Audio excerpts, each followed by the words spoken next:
Hi guys, welcome to the channel. GGRamst here, and today I'm very excited. Today I'm gonna present to you my version of the Power Ritualist. The Ritualist is an elite spec that was presented to us or brought to us in Visions of Eternity. Alright, the last expansion. Well, a lot of you people may have a little bit of a fear of picking this up because in the last patch they said they will nerf this elite spec like the other new elite specs. But guess what? I'm bringing you a version that they can do whatever they want to it. It will be very good, it will be very sturdy, it will be very forgiving, it will be available to be played even if you don't want to use the classical build stuff.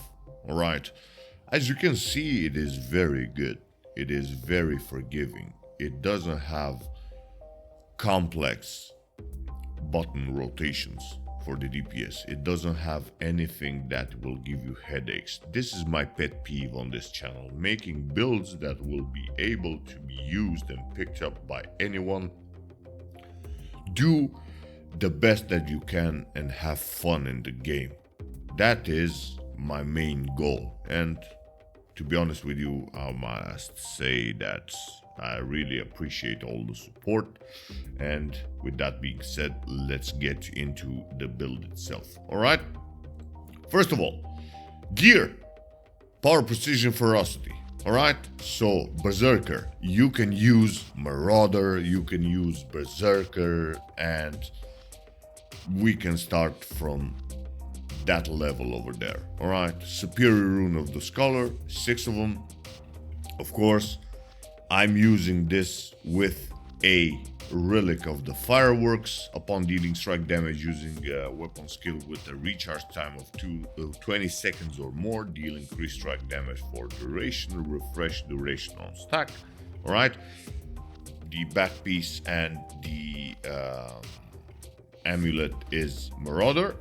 Alright, everything else when it comes to the trinkets are Berserker. Alright, weapons. I'm using a greatsword in the first weapon slot, Superior Sigil of Force, Superior Sigil of Accuracy for the 5% damage and 7% critical chance, and an alternative, a spear. The spear and the weapon are Marauder. So Berserker, Marauder.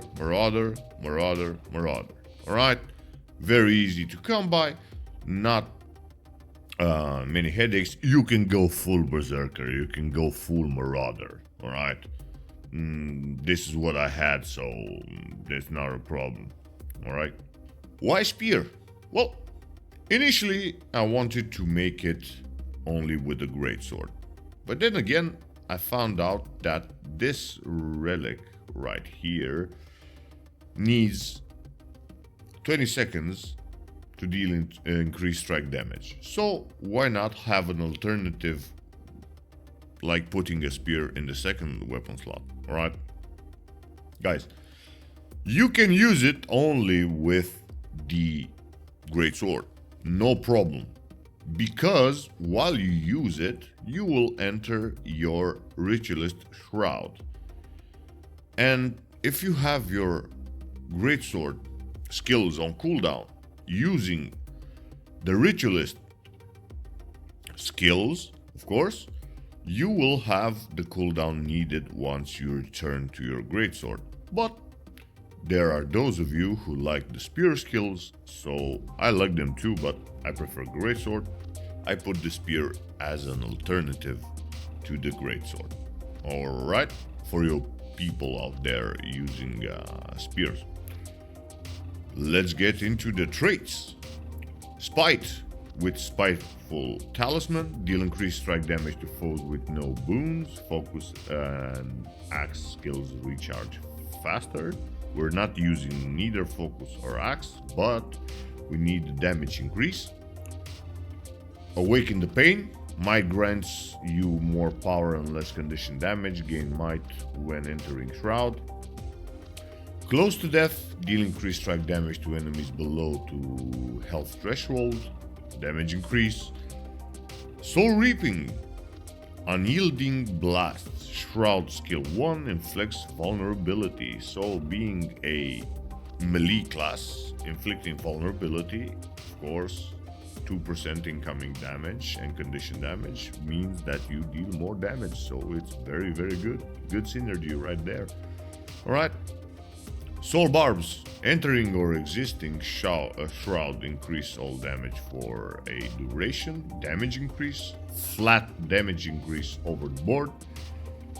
Depth Perception. Gain increased critical strike chance. Gain increased critical strike damage while in Shroud. Of course, another damage increase. So we have 2 traits that will increase the damage overall. Alright. Ritualist. The bread and butter. Wandering Spirits. Spirits teleport to you before they perform their auto attack. Being a melee, you're always gonna be on the movement. So, of course, you need your spirits to be by your side. Empowering Spirits. Grant boons to nearby allies when you summon a spirit. Skill that you will have in the Shroud will give you incoming condition damage increase. And, of course, quickness. Guys, this is only by using your Shroud skills on cooldown. So, over the board, you have a lot of damage. A lot. Alright, next up, Soul Twisting. The first spirit skill you use when entering Ritual Shroud recharges instantly. So you will always have a spirit. Not quite always, but 80% of the time you will have a spirit while being in a battle. Let's say you're battling a champion and basically you are using spirits faster than you can manage them. So this one helps you with that. Alright, very, very nice. When it comes to the skills that we're using on the right sidebar, I'm using Resilient Weapon.